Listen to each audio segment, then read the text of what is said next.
पंचतंत्र कथा के अंतर्गत मित्र लाभ प्रकरण का कथा हम श्रवण करेंगे। मनुष्य को माता, पत्नी, पुत्र और भाई में भी उतना विश्वास नहीं होता जितना स्वाभाविक मित्रों में होता है।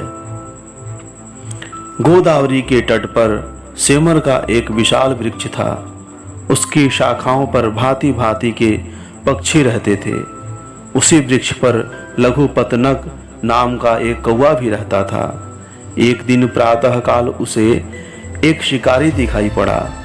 उस शिकारी को देखकर वह ऐसा डरा मानो उसी का काल मनुष्य के रूप में आ रहा हो। वह सोचने लगा, यह अपशकुन आज ना जाने क्या अनर्थ करेगा। शिकारी अपने मार्ग पर बढ़ता ही गया। लघु पतनक भी शिकारी का भेद जानने के लिए गुप्त रूप से उसके पीछे पीछे चल दिया। उसने देखा शिकारी कुछ दूर चलकर एक वृक्ष के नीचे ठहर गया और उसने अपनी पोटली खोली और कुछ चावलों को पृथ्वी पर बिखेर दिया।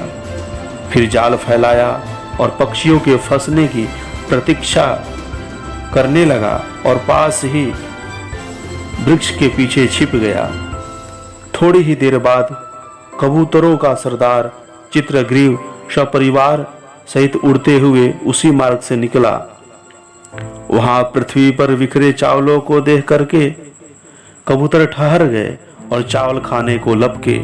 सरदार कबूतर चित्रग्रीव उन कबूतरों में से सबसे अधिक चतुर था।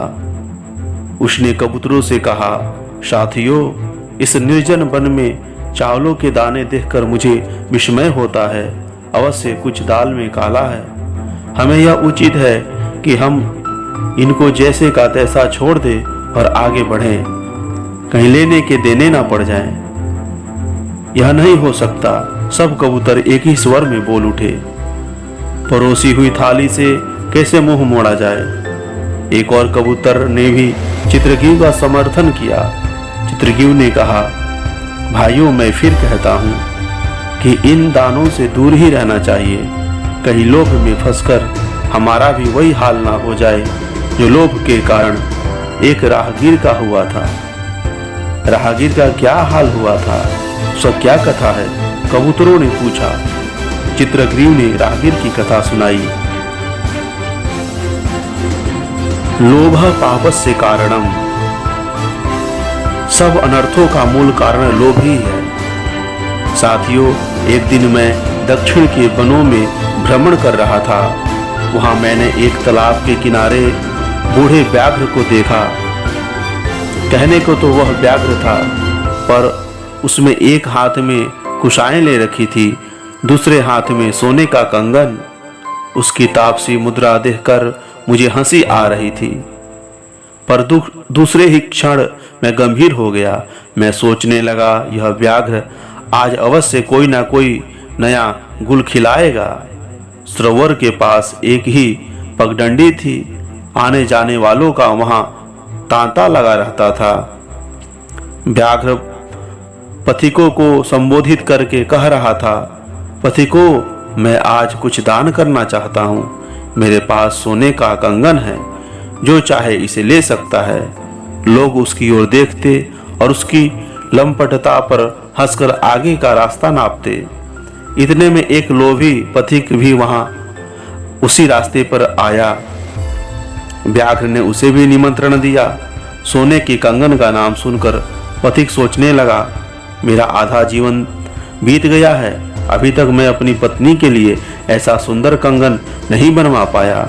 अगर किसी तरह यह कंगन मुझे मिल जाए तो शेष जीवन सुखपूर्वक बीत सकता है। यह सोचकर वह वहीं खड़ा हो गया। उसकी विचारधारा ने करवट बदली। वह फिर सोचने लगा, कहीं अमृत में विष का मेल तो नहीं। ऐसा ना हो कि कंगन लेता लेता अपने प्राण ही दे दूं। दूसरे ही क्षण वह फिर सोचने लगा कि धन भी तो खतरे में पड़कर ही मिलता है। वह इसी उधेड़ बुन में लगा हुआ था कि व्याघ्र ने अपने वाक्य दोहराया और लोभ और भी तीव्र हो उठा। पथिक व्याघ्र से बोला, व्याघ्र, तुम्हारा कंगन कहाँ है? व्याघ्र ने कंगन घुमाकर फिराकर दिखा दिया। पथिक फिर बोला, यह तो ठीक है कि तुम्हारे पास कंगन है, पर तुम्हारे जैसे हिंसक पशु पर विश्वास कैसे किया जाए। हे भोले पथिक, व्याघ्र ने महान परोपकार एवं विरक्त भाव से कहा, आज से कुछ समय पूर्व जबकि मैं भी पूर्ण युवा था, अन्य पशुओं की भांति पापी था, मैंने अगणित मनुष्यों को और पशुओं को मारकर खाया। इसका दंड मुझे यह मिला कि मैं वंशहीन हो गया। मेरे युवा पुत्र शिकारियों के शिकार बने, मेरे पापों का दंड मुझे मिल गया। उस दिन मैं सदा डर कर रहने लगा और एक दिन मैं इसी तरह उदास भाव से सरोवर के तट पर बैठा हुआ था कि एक दिन एक धर्मात्मा इसी रास्ते से निकला और मुझे उदास देखकर उसने मेरी उदासी का कारण पूछा। जब मैंने अपनी दुख भरी कहानी सुनाई तो उसने कहा, हे व्याघ्र, यज्ञ, शास्त्रों का अध्ययन, दान, तप, सत्य, धैर्य, क्षमा और निर्लोभ ये धर्म के 8 अंग हैं। तुम धर्म का आचरण करो, तुम्हें मानसिक शांति मिलेगी। उसी के उपदेश से प्रभावित होकर मैं धर्म कार्य करने लगा। आज मैं यह सोने का कंगन दान करना चाहता हूँ, पर दुख इस बात का है कि कोई मुझ पर विश्वास ही नहीं करता। संसार की तो भेड़ चाल है, यदि कोई जाति से उल्टा धर्म का उपदेश करो तो कोई भी उसे स्वीकार नहीं करता। व्याघ्र की आप बीती और नीतिपूर्ण बातों को सुनकर पथिक को उसकी विद्वता और अहिंसक प्रवृत्ति पर विश्वास हो गया। पथिक कुछ ही बोलने ही वाला था कि व्याघ्र फिर बोल उठा, पथिक, तुम व्यर्थ ही भयभीत होते हो, तुम दान लेने योग्य हो, अतः मैं तुम्हें ही दान देना चाहता हूँ। शास्त्रों में लिखा है कि दान दरिद्र को ही देना चाहिए, ऐसा दान ही सफल होता है। तुम मुझे बहुत ही दरिद्र दिखाई पड़ रहे हो। तुम्हें दान देने से मेरी मनोवांछित अभिलाषा पूर्ण हो जाएगी। तुम शीघ्र ही इस सरोवर में स्नान कर लो और मैं इस पार आकर मेरा दान ग्रहण करो। साथियों, व्याघ्र की बातों से कंगन के लोभ में आकर के वह लोभी पथिक तालाब में उतर गया। सरोवर में गहरा दलदल था। पथिक थोड़ा आगे बढ़ा कि उस दलदल में फंस गया और ज्यों-ज्यों निकलने की कोशिश की, दलदल में और अधिक धंसता चला गया। पथिक को दलदल में फंसा देखकर व्याघ्र की ओर बढ़ा और बोला, पथिक, स्नान क्यों नहीं करते? पथिक बोला, स्नान कैसे करूं? मैं दलदल में फंस गया हूं, तुम ही मुझे निकाल दो। व्याघ्र उसके पास पहुंचकर बोला, तुम इस तालाब के दलदल की कहते हो, मैं तुम्हें संसार के ही दलदल से छुड़ाने वाला हूं। इतना कहकर व्याघ्र ने पथिक को सहज में ही खा लिया। कहानी सुनाने के बाद चित्रग्रीव कबूतरों से फिर बोला, इसलिए मैं कहता हूं कि तुम लोग लोभ में फंसकर अपना सर्वनाश ना करो। इस चावल के 2 दानों में मृत्यु झांक रही है। चित्रग्रीव के इतना समझाने पर भी कबूतरों ने हठ नहीं छोड़ा। सब के सब उन दानों पर टूट पड़े। किसी ने ठीक ही कहा है, विपत्ति पड़ने पर बुद्धिमान की बुद्धि मलिन हो जाती है। कबूतरों का उन दानों पर बैठना था कि शिकारी का जाल सिमट गया। तब सब कबूतर जाल में फंस गए और सब के सब कबूतर चित्रग्रीव की सराहना करने लगे और आपस में झगड़ने लगे। चित्रग्रीव ने फिर सबको समझाया और कहा, यह समय लड़ने का और झगड़ने का नहीं है। अब तो जिस प्रकार भी हो सके छूटने का उपाय करना चाहिए। कुछ क्षणों के लिए कबूतरों ने पंख फड़फड़ाने बंद कर दिए और उपाय सोचने लगे। कबूतरों को जाल में फंसा देखकर शिकारी अपने स्थान से उठा और कबूतरों को की ओर बढ़ चला। शिकारी को अपनी ओर आते देखकर कबूतरों के प्राण सूखने लगे। तभी चित्रग्रीव बोला, साथियों, आपत्ति कभी भी घबराने से दूर नहीं होती। हमें आलस्य का त्याग करना चाहिए और छोटी छोटी वस्तुओं के संगठन से बड़े बड़े कार्य सिद्ध हो जाते हैं। कि नीति के अनुसार एक साथ जाल लेकर उड़ जाना चाहिए। चित्रग्रीव की बात का सब कबूतरों ने समर्थन किया और वे सब जाल समेत उड़ चले। कबूतरों को जाल समेत उड़ता देखकर शिकारी के आश्चर्य की सीमा न रही। वह भी उसके पीछे पीछे भागा और सोचने लगा कि इनमें फूट पड़ेगी तब ये स्वयं पृथ्वी पर गिर पड़ेंगे।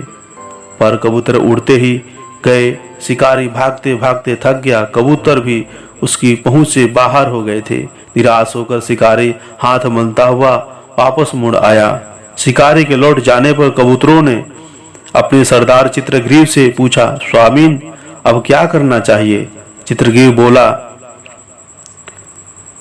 सोचने लगा, आपत्ति में माता पिता और मित्र यही तीन स्वाभाविक सहायक होते हैं और शेष तो अपनी कार्य सिद्धि के लिए ही हित करते हैं। माता पिता का तो अब पता नहीं, हाँ मित्र कई हैं, तो फिर किसके पास चलना चाहिए? इसी तरह थोड़ा समय विचार करने पर उसे अपने परम मित्र हिरण्यक चूहे का ध्यान आया। वह बोला, मित्रों आओ हम अपने मित्र हिरण्यक नामक चूहे के पास ले चलते हैं। वह अपने तेज दांतों से इस जाल को पल भर में काट डालेगा। सब कबूतर हिरण्यक चूहे के पास पहुंचे। बिल के पास जाकर उतर पड़े सभी कबूतर। चित्रग्रीव के बुलाने पर हिरण्यक बिल से बाहर निकला।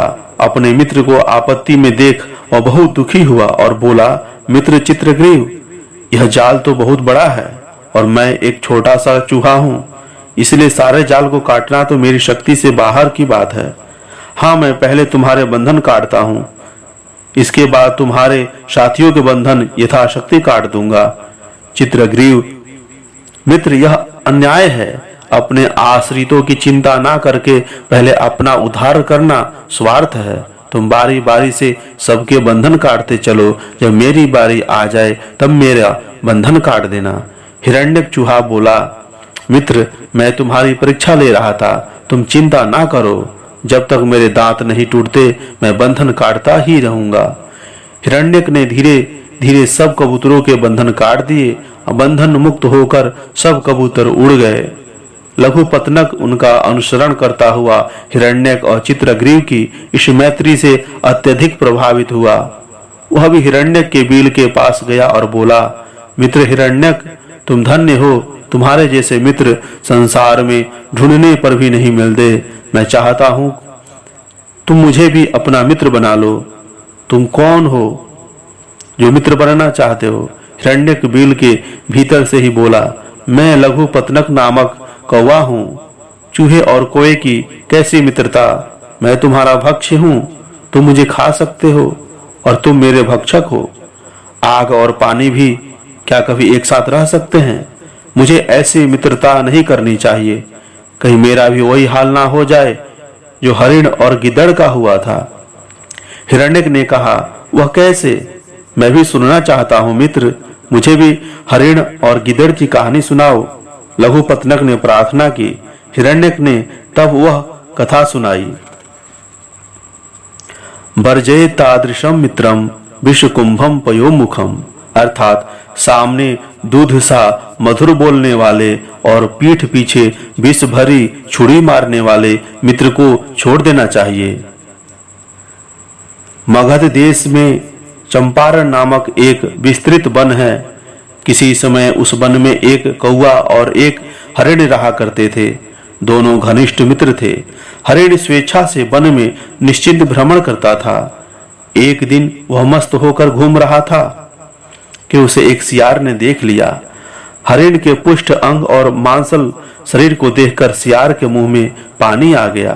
वह जानता था कि हरिण के साथ साथ दौड़ना या उससे लड़ना संभव नहीं, अतः नीति से काम लेना चाहिए। इसलिए हरिण के पास जाकर बोला, मित्र आप सकुशल तो हैं? तुम कौन हो? मैं तुम्हें पहचानता नहीं। हरिण ने आश्चर्य से पूछा।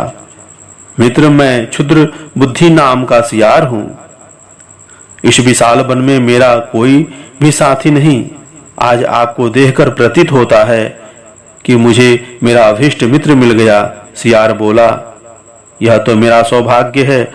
हरिण ने नम्रता पूर्वक कहा, मेरे लिए कोई सेवा हो तो कहें। सेवा? मैं तो बस यही चाहता हूं कि आपकी मित्रता का सौभाग्य प्राप्त करूं और सदा आपके ही साथ रहूं। इतना कहकर सियार हरिण के साथ मिल गया और दोनों दिन भर हिल मिलकर खेलते रहे। सायंकाल गिद्दड़ भी हरिण के साथ साथ उसके घर की ओर गया। दोनों अभी वृक्ष के नीचे पहुंचे ही थे कि हरिण के परम मित्र कौवे ने हरिण से पूछा, मित्र आज यह दूसरा कौन है? यह सियार है, हम दोनों से मित्रता करना चाहता है। मित्र जिसके कुल निवास शील स्वभाव आदि का पता ना हो, उसे मित्रता नहीं बनानी चाहिए। नीति शास्त्र कहता है, अज्ञात कुल शीलस्य वासो देवो न कस्यचित्, अर्थात जिसके कुल अथवा शील स्वभाव का पता ना हो, ऐसे किसी को भी अपने मित्र अपने साथी नहीं बनाने चाहिए। अन्यथा इस प्रकार प्रत्येक पर विश्वास करने वाला उसी भांति मारा जाता है जैसे बिलाव के दोष से बेचारा गिद्ध मारा गया था। हरिण बोला, वह कैसे मारा गया था? उस कहानी को बताओ। कवि ने कहा। तब बिलाव और गिद्ध की कथा सुनाई। जिसके कुल शील स्वभाव का पता ना हो, ऐसे किसी को भी अपने घर में नहीं रखना चाहिए। गंगा जी के तट पर गिद्धौर नाम का एक पर्वत था। उस पर एक लंबा चौड़ा पाकड़ का वृक्ष था। यह वृक्ष बहुत पुराना था।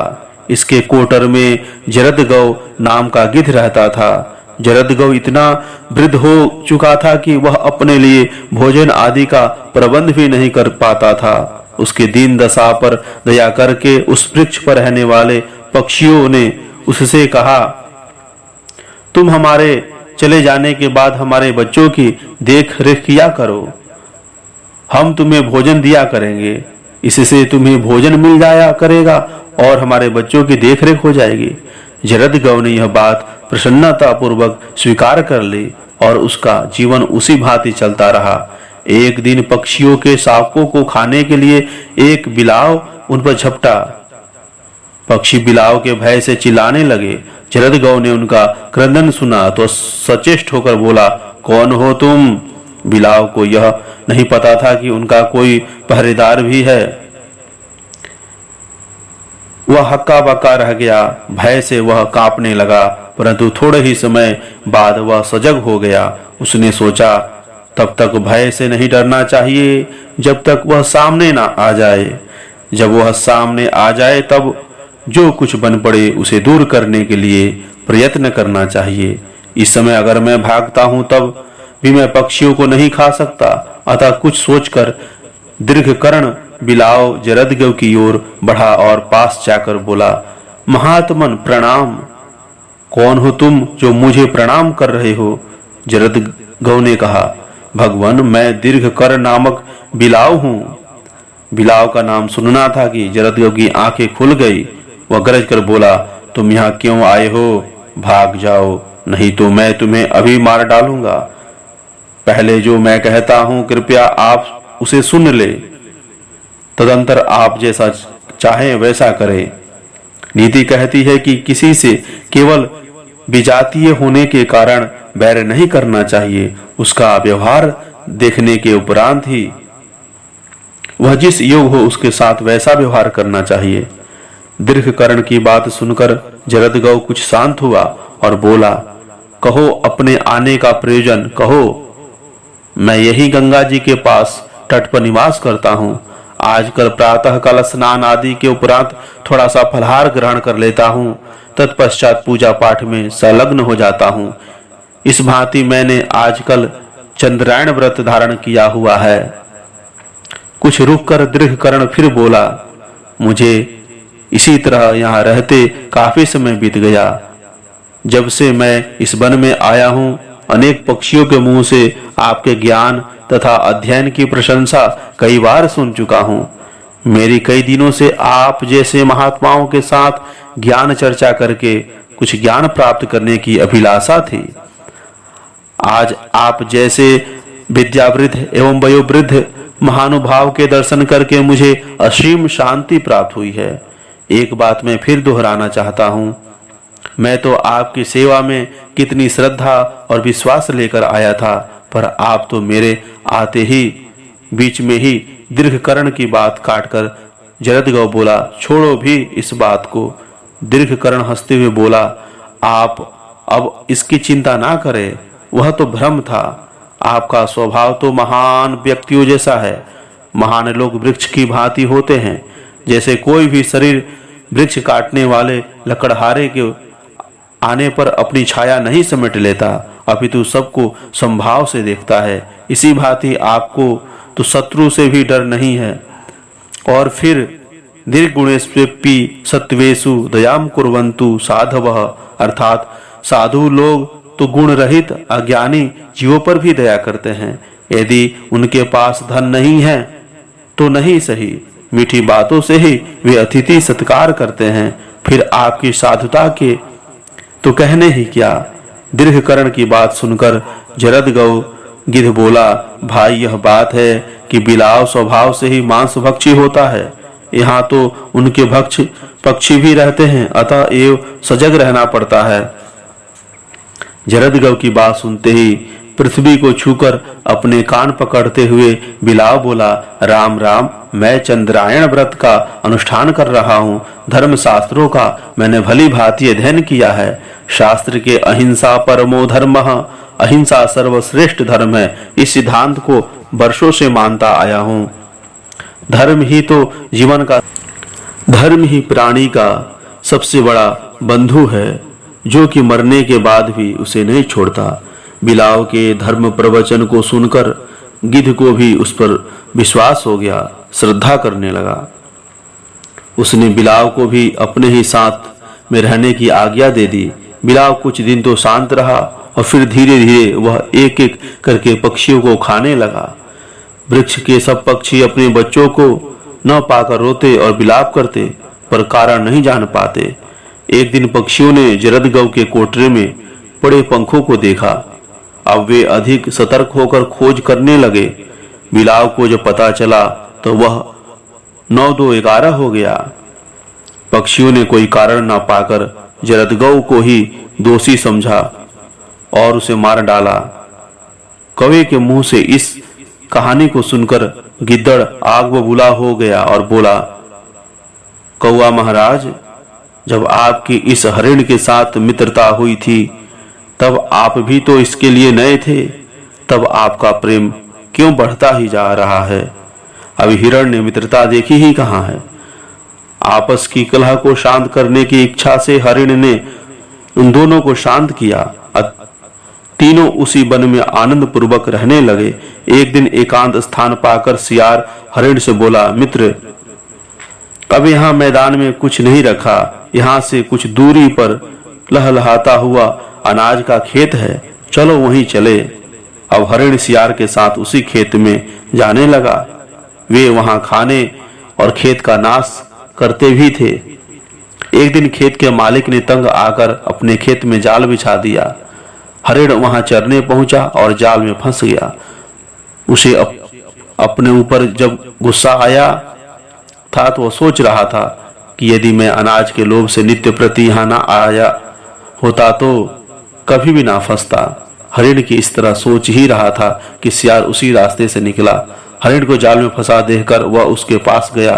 अपने मित्र को आते देखकर हरिण को धैर्य बढ़ा और सोचने लगा, अब यह अवश्य अपने तीखे दांतों से जाल को काट डालेगा। उसके पास आने पर हरिण उसे बोला, मित्र, मैं जाल में फंस गया हूँ, तुम्हारे दांत को बहुत तीखे हैं, कृपा करके मेरे बंधन को काट दो।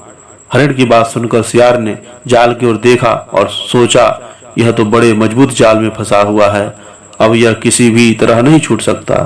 वह कुछ सोचकर बोला, मित्र, यह काम तो कोई कठिन नहीं था, पर आज रविवार का दिन है और मेरा आज व्रत है। अगर मैं अपने दांतों से दांत के बने इस जाल को काटता हूं तो व्रत खंडित हो जाएगा, मुझे पाप भी लगेगा। हाँ, अगर तुम थोड़ा धैर्य रखो तो कल सुबह मैं आऊंगा और तुम्हारे देखते ही देखते इस जाल के टुकड़े टुकड़े कर दूंगा। हरिण सियार का उत्तर सुनकर हैरान रह गया। उसे गिद्दड़ से स्वप्न में भी ऐसी आशा न थी। गिद्दड़ हरिण के सामने से एक और हो गया और थोड़ी दूर पर एक झाड़ी में छिपकर बैठ गया। उसके मुंह में बार बार पानी भर आ रहा था। वह सोच रहा था कि कब खेत का स्वामी आए और मेरी कई दिनों की इच्छा पूरी हो जाए। इधर कौवे ने जब हरिण को ठीक समय अपने स्थान पर नहीं पाया तो चिंतित हो उठा और कुछ देर प्रतीक्षा करने के बाद वह उसे खोजने निकला। कुछ दूर उड़ने पर उसने हरिण को जाल में फंसा हुआ देखा। कौवा हरिण के पास गया और बोला, मित्र, आज तुम्हारा परम मित्र कहाँ है? हरिण, कौवा, सियार, उसका नाम मत लो, वह तो मुझे खा जाना चाहता है। उसी के छल से मेरी आज यह दशा हो गई है। अब कोई बचाव का रास्ता निकालो। दोनों विचार ही करते रहे कि सवेरा हो गया। उसी समय कौवे ने दूर ही से देख लिया कि खेत का स्वामी हाथ में एक लाठी लिए चला आ रहा है। अब कौवा को एक उपाय सूझा। वह हरिण से बोला, मित्र, तुम सांस रोककर इस तरह लेट जाओ कि खेत का स्वामी तुम्हें मरा हुआ समझे। अपना पेट फुला लो, टांगे अकड़ लो, जैसे ही मैं बोलूं उठकर भाग जाना। कौवे की बात हरिण को बहुत पसंद आई। उसकी बात मानकर वह धरती पर मुर्दे की भांति लेट गया। इतने में खेत का मालिक आया। जाल में हरिण को फंसा देखकर वह बहुत प्रसन्न हुआ। पास जाकर उसने हरिण को बिल्कुल बेजान सा देखा। निश्चित होकर उसने जाल समेटना प्रारंभ किया। जाल समेटते हुए वो हरिण के से कुछ दूर गया था कि कौवे ने ऊंचे स्वर में चिल्लाना शुरू कर दिया। हरिण कौवे की पुकार सुनते ही भाग खड़ा हुआ।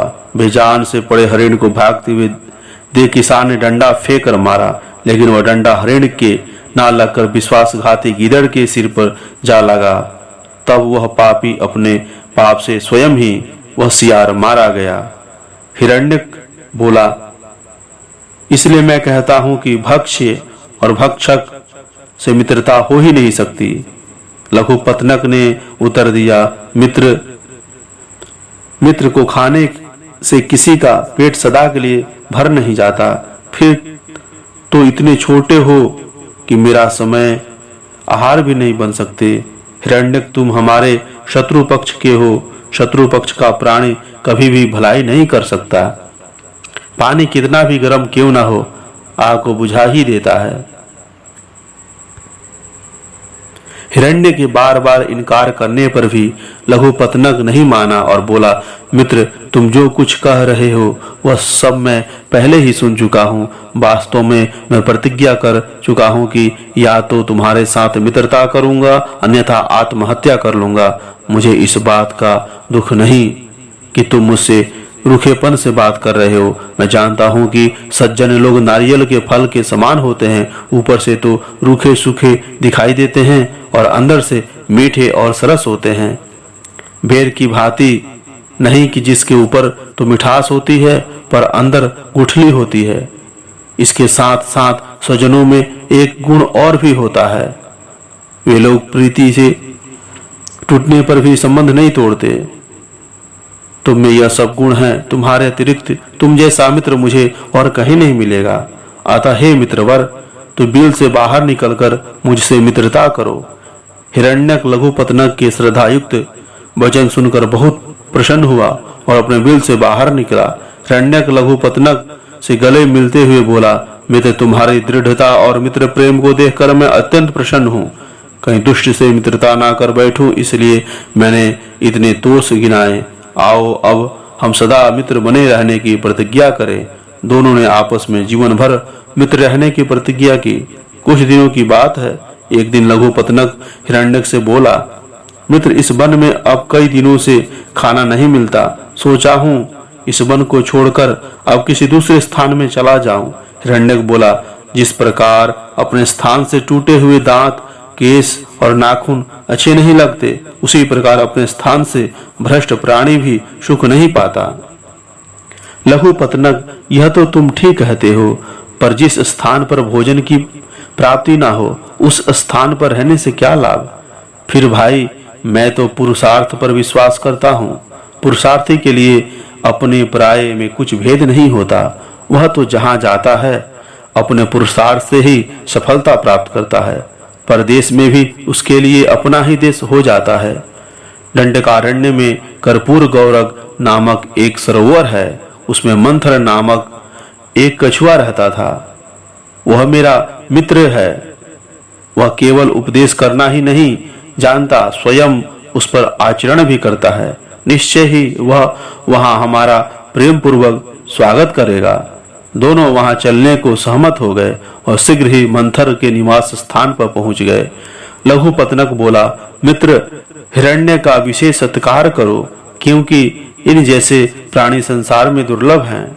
सत्कार के बाद मंथर ने उससे पूछा, मित्र, अपने नगर से चलकर इस निर्जन वन में आने का प्रयोजन बताओ। हिरण्यक ने तब सब अनुभव की कथा सुनाई।